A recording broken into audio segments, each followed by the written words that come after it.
Assalamualaikum warahmatullahi wabarakatuh. Kembali lagi dengan saya, Firman Phantom 68. Sebelumnya kita sudah mempelajari tentang rukun dan akad. Rukun dan syarat akad. Ini merupakan pelajaran fikih muamalah selanjutnya akan kita bahas, yaitu hak khiyar. Lalu, apa itu hak khiyar? Tanpa menunggu lebih lama lagi, mari kita mulai pelajaran pada materi kali ini. Fikih muamalah, hak khiyar. Sebelum itu, kita akan mengambil satu buku baru di sini. Buku yang kita dapatkan berjudul Hak Khiyar Utama, seperti yang sudah kita bahas sebelumnya. Pertama, tentang khiyar itu sendiri. Apa itu khiyar? Khiyar merupakan hak yang diberikan kepada pihak-pihak yang berakad untuk memilih melanjutkan atau membatalkan akad setelah ijab qabul. Jadi, intinya adalah khiyar ini adalah hak-hak yang diberikan langsung kepada masing-masing pihak terkait, baik penjual ataupun pembeli. Singkatnya, kita tulis di sini, hak khiyar adalah hak untuk membatalkan akad. Kita kasih warna hijau dan glow insect. Tidak lupa kita harus jadikan permanen menggunakan honeycomb. Oke? Kita baca di sini. Hak khiyar adalah hak untuk membatalkan akad. Maksudnya bagaimana itu teman-teman? Jadi hak khiyar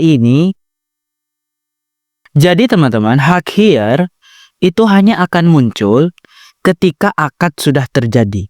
Misal, setelah akad itu berlangsung, ijab qabul tadi berlangsung, barulah hak khiyar ini terrealisasikan. Dia muncul. Jadi hak khiyar ini sebenarnya sebagai second choice ya. Tapi sebenarnya teman-teman, secara garis besar akad itu sudah sah teman-teman, ya. Dan akad yang sudah sah sebenarnya tidak bisa dibatalkan teman-teman. Nah, hak khiyar ini hanya digunakan sebagai bentuk jaminan. Dalam hal ini sebenarnya hak khiyar itu lebih seperti garansi teman-teman. Garansi. Jadi hanya bisa menggunakan hak khiyar jika dalam kondisi-kondisi tertentu gitu. Oke, adapun khiyar itu dibagi menjadi 3 teman-teman. Yang paling utama, yang saya pahami. Pertama, ada yang namanya khiyar majlis. Kedua, ada yang dinamanya khiyar syarat.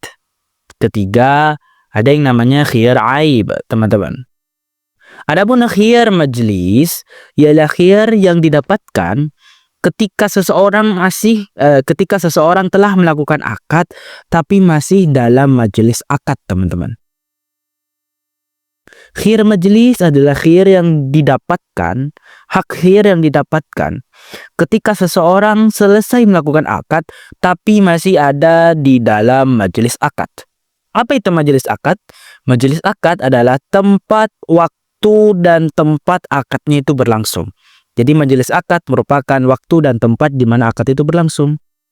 Contoh, di sini saya akan kasih contoh. Baik. Saya ambil dulu armor stand-nya, alat peraga ya. Saya sebut di sini alat peraga. Oke. Oke, kita ambil dulu, kita taruh.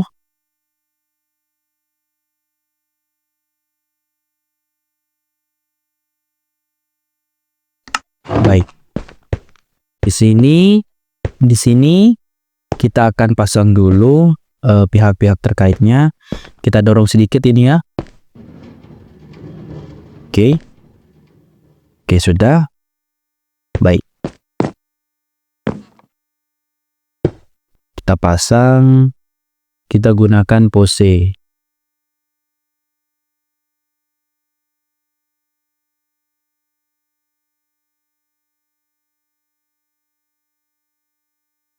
Oke, sudah. Lalu kita kasih nama Babang Steve kedua. Bagus. Baiklah. Nah, teman-teman, diperhatikan Di sini ada penjual, teman-teman. Kita kasih nama di sini adalah penjual ya. Kita tulis di sini aja. Di sini kita kasih nama penjual. Penjual. Ini disebut dengan pihak yang berakad, oke? Pihak. Kita sebut di sini adalah pihak satu atau pihak yang melakukan akad ya, teman-teman. Oke. Lalu di sini ada pembeli, oke? Pembeli. Ini adalah pihak kedua. Kita kasih warna hijau. Lalu yang satunya kita kasih warna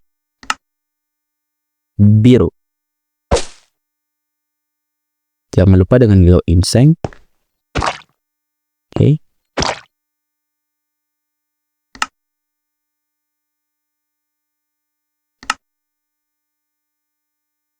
Kita kasih honeycomb. Oke, bagus. Ini kayaknya keliru deh. Nah, jadi teman-teman lihat di sini. Lihat di sini teman-teman, ada dua pihak di sini ya, yaitu pihak pembeli ya. Jadi pembeli itu dari sini ya, datang, klik, masuk melewati kotak biru ini, maka dia jadi pembeli ya. Lalu ada pihak penjual, penjual sini datang, seret, masuk melayani. Ketika dua orang ini melakukan ijab qabul, saya jual dan saya beli, ya kan? Sudah melakukan ijab qabul, maka pada saat itu dia sudah melakukan akad. Itulah yang disebut dengan melakukan akad.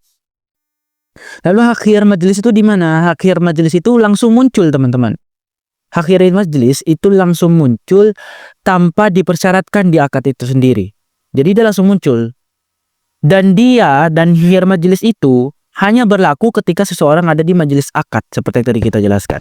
Majelis akad itu adalah tempatnya, teman-teman. Lebih tepatnya itu adalah tempatnya ya. Kalau waktu kan kita nggak bisa lihat ya, karena dia nggak bisa diobservasi secara fisik. Tapi tempatnya masih dapat kita pahami. Jadi di sini saya akan implementasikan majelis akad itu sebagai tempatnya ya. Sebagai tempatnya. Nah.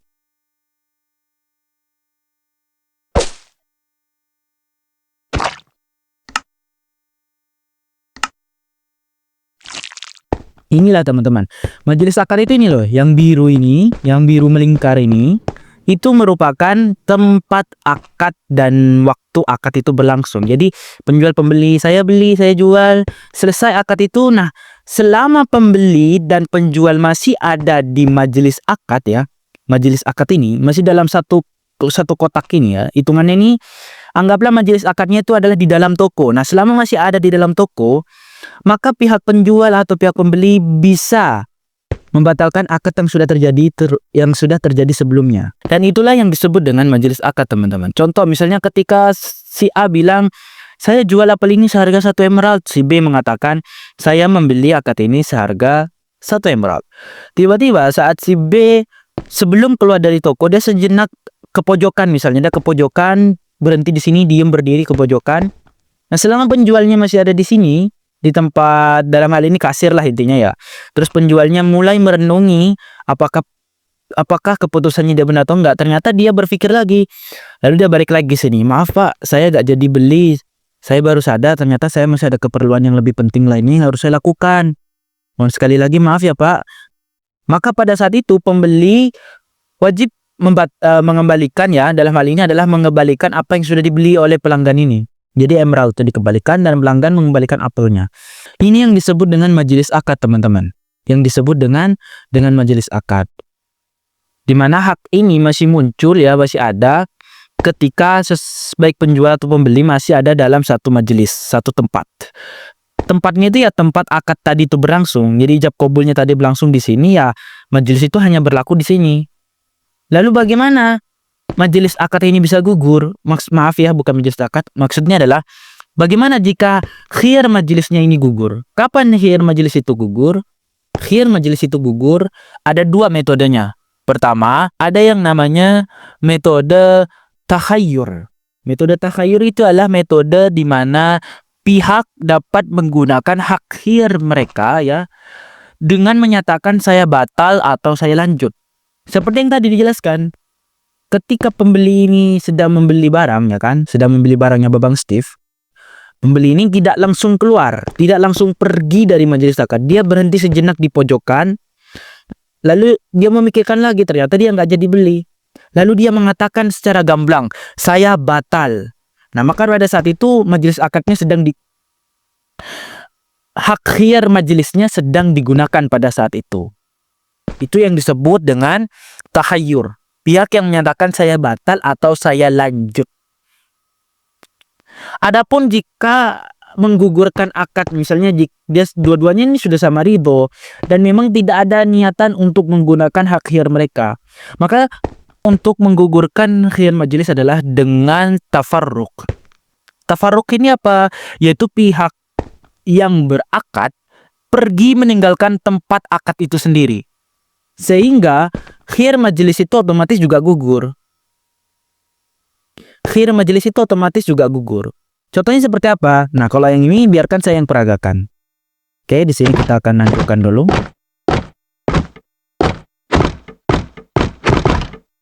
Oke, sudah. Kursinya kita sedikit geser ke sana. Oke, biar pas di tengah ya. Nice. Lihat ya teman-teman, majelis akad itu yang biru ini. Anggaplah majelis akad ini di dalam toko ya. Oke. Di sini anggaplah apel itu kita beli dengan buku lah. Kita punya buku, kita belilah apel itu dengan buku. Oke.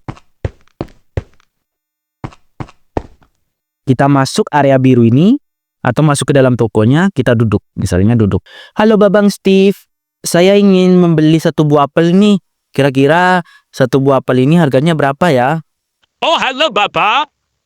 Ini saya menjual satu buah apel nih. Kalau barangkali Bapak mau, harganya cuma satu book and quill. Atau satu buku, Bapak, buku tulis. Oh, oke. Kebetulan saya punya book and quill nih, Pak. Saya beli ya, Pak. Oke. Terima kasih, Bapak. Baik. Lalu, ketika selesai akad tadi, teman-teman, ya. Misalnya kita langsung beranjak dari kursi, kita langsung keluar. Nah, pada saat keluar itu, teman-teman, maka khiyar majelisnya gugur, teman-teman. Khiyar majelisnya gugur. Jadi, pihak pembeli tidak bisa mengembalikan barangnya lagi. Tidak bisa membatalkan akadnya lagi.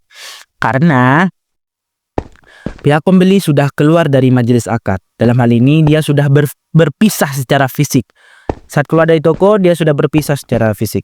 Lalu batasan khiyar majelis itu di mana? Nah, sebenarnya teman-teman, khiyar majelis ini tidak ada batasan syar'i yang ditetapkan ya teman-teman. Jadi dia patokannya itu dengan urf atau kebiasaan setempat. Misalnya kalau misalnya di toko, maka kebiasaan setempat itu menganggap ketika penjual itu sudah keluar toko berarti sudah selesai akadnya. Nah, itulah yang disebut sebagai majelis akad. Nah, itu yang dianggap sebagai majelis akad. Jadi selama ada di dalam toko, maka punya hak khiyar majelis, teman-teman. Ya kan? Kalau sudah keluar dari sini ya, anggaplah ini majelis akad, sudah keluar dari majelis akad, ya udah, khiyar majelisnya gugur. Jadi penjual sudah tidak bisa mengembalikan barangnya lagi. Seperti itu, teman-teman. Atau bisa juga dengan apa? Untuk menggugurkan khiyar majelis dengan tahayyur. Contoh misalnya di Indomaret, teman-teman. Ada tulisan di sana sudah jelas-jelas, barang yang dibeli tidak dapat dikembalikan. Nah, itu tahayyur, teman-teman. Itu adalah khiyar majelis yang ditetapkan sama penjual. Jadi ketika pembeli membeli, maka dianggap sudah sepakat sama syarat itu dan barang tidak dikembalikan lagi, tidak dapat dikembalikan karena pada saat itu khiyar majelisnya sudah tidak ada alias gugur. Nah, gitu teman-teman. Semoga dapat dipahami ya teman-teman apa yang sudah saya jelaskan. Oke. Kita tulis dulu di sini.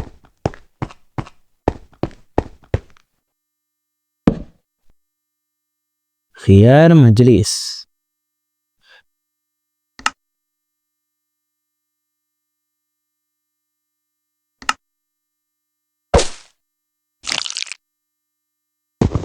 Maaf, keliru.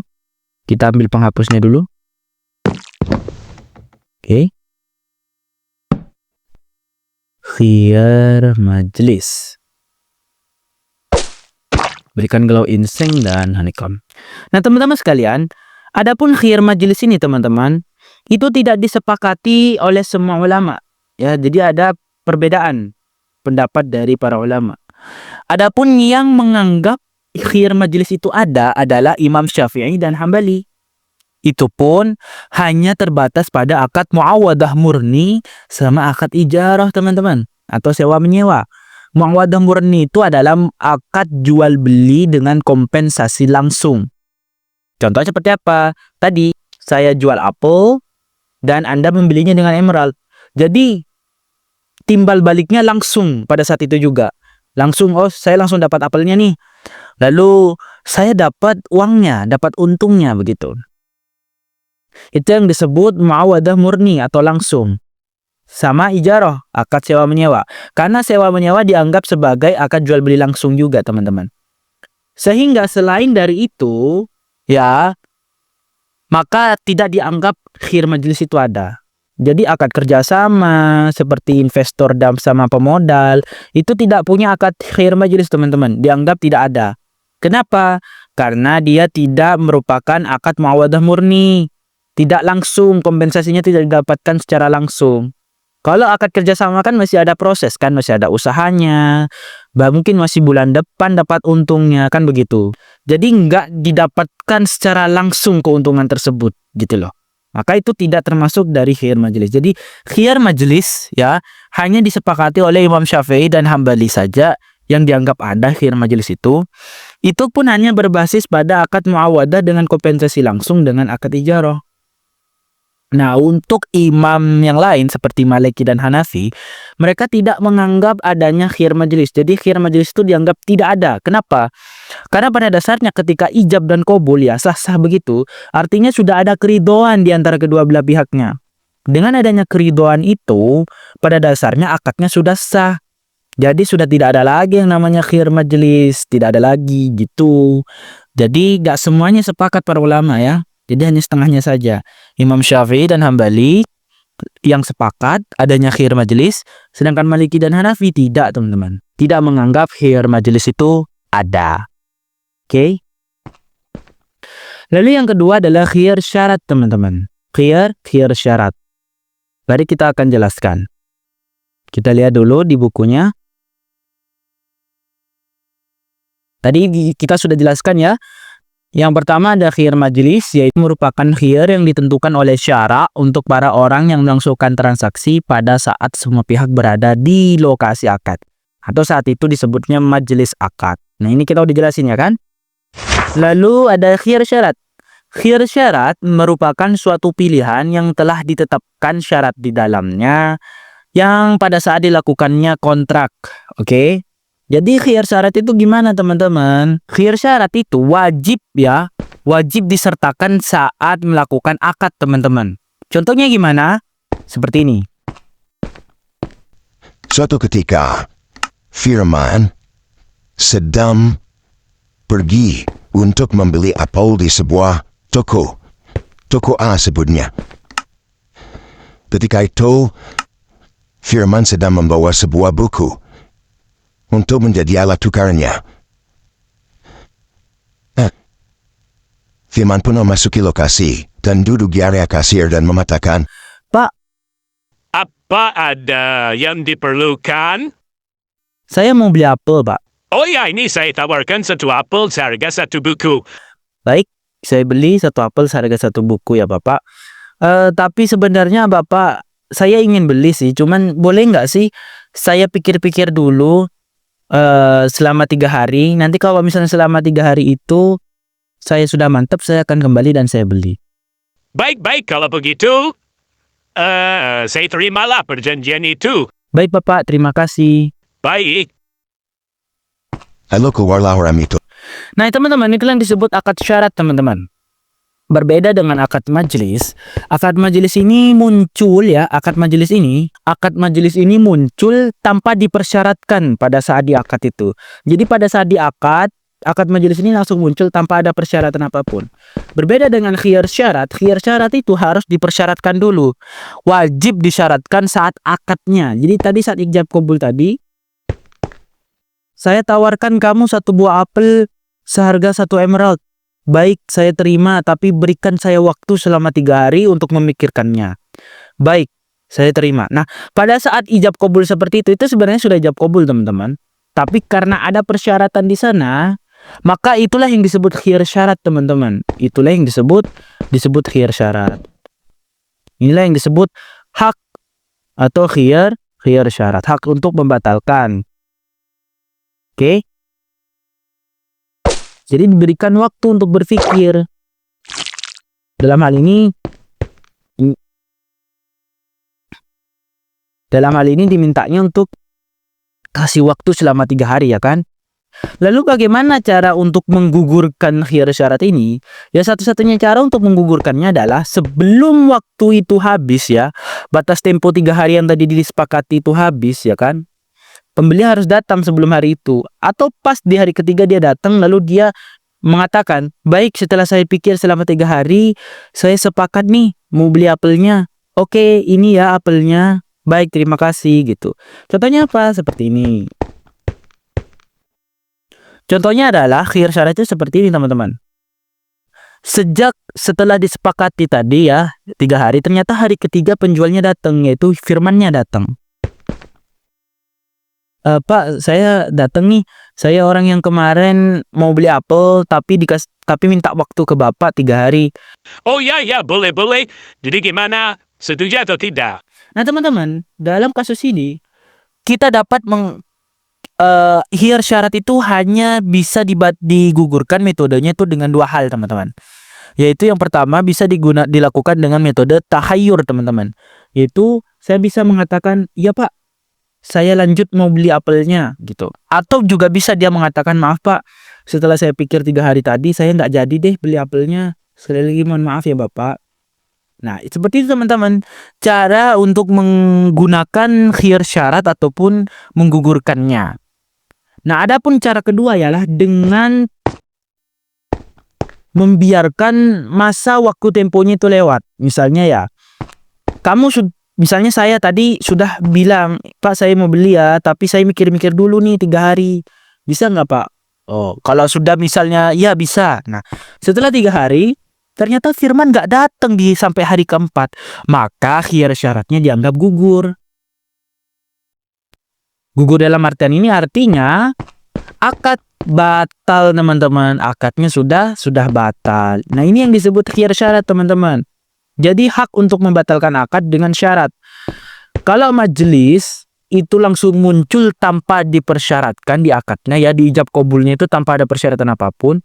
Kalau khiyar syarat itu muncul wajib dengan ada persyaratan di akadnya. Tadi dengan, "Pak, saya minta ya mau beli apel tapi dengan kasih waktu saya 3 hari," gitu.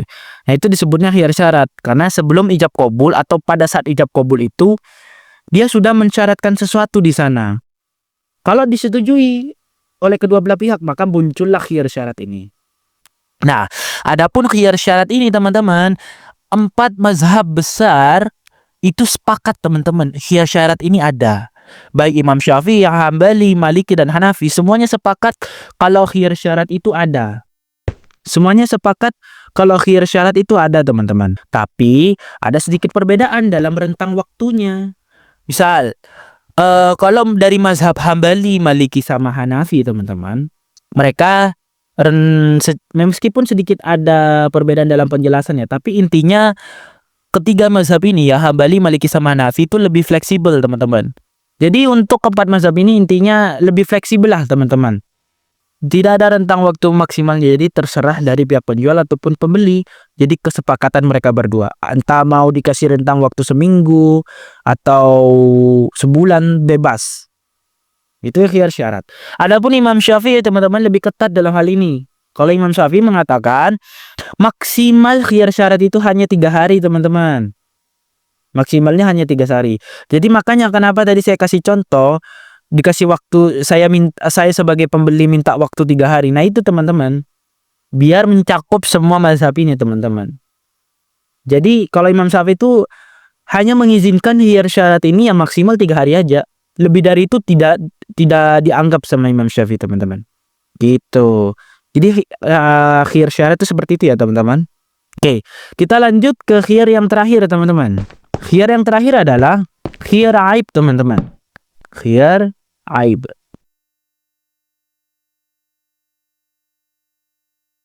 Kasih warna, gelap ginseng sama khiyar aib.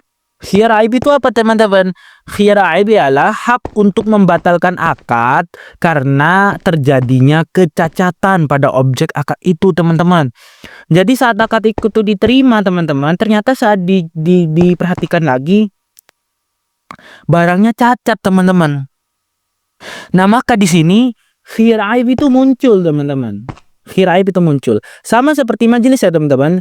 Khiyar aib ini otomatis muncul tanpa adanya kesepakatan dalam akad itu. Adapun cacatnya itu bagaimana, teman-teman? Secara umum, teman-teman, ya, spesifikasi teknis kalau suatu produk atau manfaat dianggap cacat, yang pertama adalah tersembunyi, teman-teman. Misalnya ternyata barang itu memang sudah cacat dari sananya, cuman tidak terlihat saja, tersembunyi, pada saat akad pun nggak kelihatan. Lalu baru kelihatan pada saat ada di rumah misalnya. Kelihatan, oh ternyata ada yang cacat nih, ponselnya ada lightsabernya. Nah, itu khiyar airnya terrealisasikan. Boleh mengembalikan barangnya, ya, dalam hal ini boleh mengembalikan barangnya atau menggantinya dengan yang setara dengannya. Gitu, teman-teman. Yang kedua, spesifikasi cacat ini adalah ketika barang tersebut ternyata dapat mengurangi nilai atau harganya, atau dapat mengganggu fungsi utama barang. Seperti contoh tadi, karena sudah mengurangi harga. Andai kata dijual lagi lightsaber itu ya nggak laku, teman-teman. Laku pun harganya turun, kan gitu ya. Nah, itu disebutnya khiyar aib, itu barangnya dianggap cacat. Jadi syarat-syaratnya apa? Pertama, khiyar aib itu diketahui setelah akad, ya, baru disebut khiyar aib. Lalu dia mengurangi harganya atau menghilangkan manfaatnya, teman-teman, menghilangkan manfaatnya. Contoh misalnya apel mau dimakan kan, manfaatnya kan mau dimakan ya. Ternyata saat Anda sudah selesai akad, apel itu dibelah, kelihatan dalamnya busuk gitu. Nah, itu maka produknya disebut cacat. Nah, itu khiyar aib, teman-teman. Halo Bapak Steve, saya di sini mau beli apel nih. Oh ya, di sini saya jual apel. Satu apel, seharga Rp1. Tapi saya ambil marginnya Rp1 ya. Jadi saya jual satu apel seharga Rp2. Oh iya Bapak Steve, saya beli ya. Oke. Wah, akhirnya saya bisa makan apel. Saya makan dulu ah. Kok apelnya busuk ya? Wah, saya harus kebalikan nih. Bapak Steve, maaf ya Bapak Steve, tapi sepertinya Bapak Steve, maaf, tapi sepertinya apelnya ini tidak, saya mendapatkan apelnya sepertinya busuk ya Bapak Steve. Oh iya kak, tunggu saja dulu. Oh iya, ternyata benar, maaf ya Pak. Ini Pak, saya kembalikan uangnya. Oh iya, boleh. Nah, seperti itu teman-teman. Khiyar aib itu seperti itu. Dia itu bisa diklaim ya. Khiyar aib ini bisa diklaim ketika ada kecacatan dalam produk. Nah, produknya tadi seperti yang sudah saya bilang, teman-teman. Adapun khiyar aib ini, teman-teman, itu disepakati oleh semua mazhab, teman-teman. Jadi 4 imam itu sepakat semuanya kalau ada khiyar aib, teman-teman. Contoh, tapi di sini ya memang ya kalau kriteria cacatnya itu berbeda-beda. Contoh kalau Imam Maliki tuh bilang khiyar aib itu dapat diklaim sebagai barangnya cacat, misalnya kalau misalnya barangnya itu dapat menurunkan harga dari barang itu turun gitu. Jadi contoh misalnya kriteria barangnya ya, kriteria barang dianggap cacat oleh beberapa mazhab itu, misalnya Maliki mengatakan barang itu dapat dianggap cacat kalau misalnya dapat menurunkan harga barangnya, dapat menghilangkan fungsinya, dan dapat mengurangi kualitas zatnya. Gitu. Kalau Hanafi bilang barang itu dapat dikatakan cacat misalnya dapat mengurangi nilai atau manfaatnya. Ya seperti tadi, teman-teman. Barangnya rusak lah, ada lightsabernya lah, apelnya busuk lah, itu dianggap cacat. Lalu yang dari Syafi'i, misalnya semua, katanya Imam Syafi'i, semua cacat yang tersembunyi yang tidak biasa terjadi. Nah, Imam Syafi'i lebih longgar lagi. Dalam hal cacat ini artinya semuanya. Semua yang pokoknya tuh indikasinya itu gak normal lah gitu. Untuk dianggap barang itu tuh gak cacat gitu. Maka bagi Imam Syafi'i, semua cacat tersembunyi yang tidak biasa terjadi itu dianggap cacat. Kalaupun Hanan Hambali juga sama. Hambali sejalan dengan Syafi'i yang dimana kriteria cacat itu lebih fleksibel. Jadi intinya adalah kalau yang paling jelas itu adalah menghilangkan atau menurunkan harganya lah kalau cacat itu teman-teman. Gitu. Baik teman-teman, kita sudah selesai pada bab khiyar ya teman-teman, yaitu menjelaskan tentang hak-hak untuk membatalkan akad. Nah di sini kita rangkum dulu revisi. Yang pertama adalah hak khiyar. Khiyar itu apa? Khiyar ialah hak untuk membatalkan akad setelah ijab qabul. Adapun hak khiyar itu dibagi menjadi 3, ya kan? Yang pertama ada khiyar majlis, di mana hak ini muncul pas setelah ijab qabul. Khiyar ini tetap berlaku selama pihak penjual, pihak pembeli atau pihak terkait yang melakukan akad itu masih berada di tempat majelis akadnya. Yang kedua, khiyar syarat. Khiyar syarat ini muncul wajib disertai pada saat melakukan akad. Contoh, saya beli tapi berikan waktu 3 hari. Nah, itu ijab dan qabulnya. Kalau ada persyaratan seperti itu, maka khiyar syarat muncul sesuai dengan kesepakatannya. Misalnya 3 hari, maka selama 3 hari itu masih ada khiyar syarat ini. Gitu. Khiyar majelis, metode pembatalan atau khiyar majelis, metode penggugurannya atau penggunaan akadnya itu ada 2. Yang pertama ada metode tahayyur, di mana pihak menyatakan saya batal atau saya lanjut. Yang kedua, dapat menggunakan metode tafarruq. Pihaknya langsung pergi dari tempat majelisnya. Ya, itu artinya otomatis akadnya gugur. Maaf, otomatis khiyar majelis gugur, dianggap tidak digunakan. Kedua, khiyar syarat. Khiyar syarat ini, cara penggunaan hak khiyarnya itu ada 2 juga. Yang pertama, tahayyur. Pihak itu datang sebelum waktu yang dipersyaratkan, lalu dia mengatakan, saya beli, atau saya lanjut, atau dia bisa mengatakan saya batal. Nah itu cara menggunakan khiyar syarat. Yang kedua, dengan cara tempo. Dalam hal ini adalah dia tidak datang tepat pada saat waktunya. Misalnya, dia bilang berikan saya waktu 3 hari untuk berpikir. Ternyata sudah lewat dari hari keempat misalnya. Maka dalam khiyar syarat dianggap dia sudah batal, nggak jadi beli gitu. Itu cara menggunakan dengan metode kedua. Ketiga adalah khiyar aib. Cara menggunakannya hanya 1. Menggunakan tahayyur teman-teman. Tahayyur. Maaf. Adapun khiyar aib ini, itu cara penggunaannya menggunakan tahayyur teman-teman. Dengan menyatakan saya batal atau saya lanjut. Dalam hal ini adalah misalnya dia ketahuan barangnya cacat. Lalu dia ridho teman-teman dengan barangnya itu. Ya sudah. Dia bisa dengan mendiamkannya saja. Tidak mau membatalkan akad itu.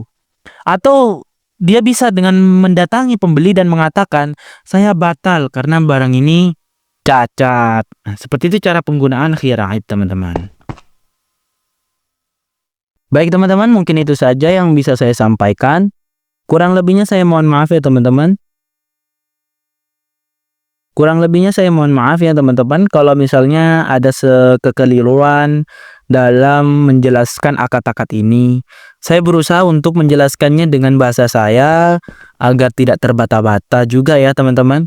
Semoga ini bisa jadi ilmu yang bermanfaat buat kita semua dan dapat dipahami. Inilah khiyar teman-teman ya.